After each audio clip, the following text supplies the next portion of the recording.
What does a gifted autistic individual look like? So by default, a gifted autistic artist in the visual arts must be very gifted at rendering things realistically. My answer to that is maybe, and maybe even to an exceptional degree, but that's not what I'm talking about. I teach painting to adult students, and most of these people come into the class and they pick up oil painting technique very quickly, and many of them will be able to paint things realistically in a very short period of time. To be clear, it's an acquired skill, so we're not talking about ability or skill necessarily. Ability may be an entry point, but it is only that. Let's talk about some basic autistic traits and how these, I believe, are responsible for shaping unique individuals with autism. We begin by having a strong attraction to some obscure thing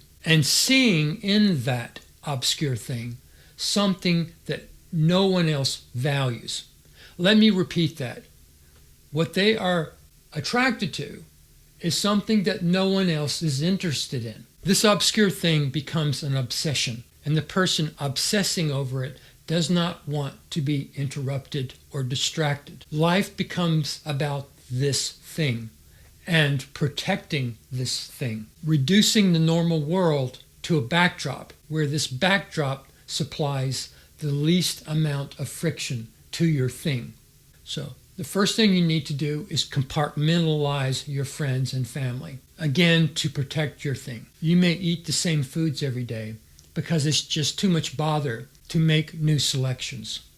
You may wear the same clothes every day because it's just too much bother to pick different clothes to wear. I do not wear jewelry because the constant contact point of the jewelry would be a distraction. I do not want anything to distract me. You may stay locked up in your apartment for days on end, talking to nobody, communicating with nobody. So being able to concentrate on something like a laser beam, even at the cost of personal enrichment and other things in your life, that is a prerequisite. Penetrating this obscure thing so deeply that you begin to see patterns and you begin to find details in it. And these patterns and details become uniquely yours. They belong to only you because you are the only person looking for them.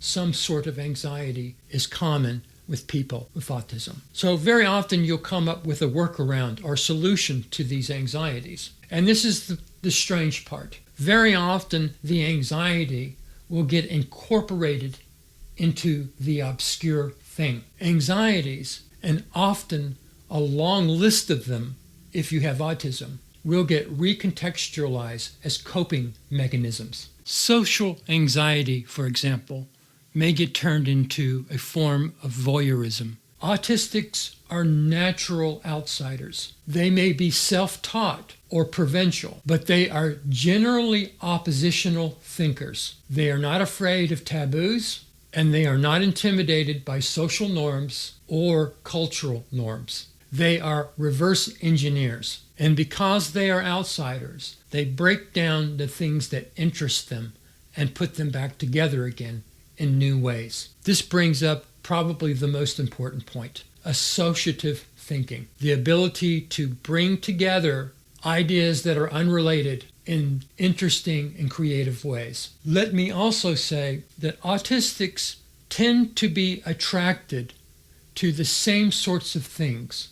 So when I hear a creative person who I feel a certain affinity for say that they like such and such or this other thing, and it's a very strange thing or over particular thing, I say to myself, yeah, that makes sense. When I hear this creative person say that they like this other creative person for this very strange or over particular reason, I say to myself, yeah, that makes sense to me too. You may call this selection bias, that I am seeing myself in other people and things that I admire, and that I am self-important for doing this. I would say, yeah, that's autism.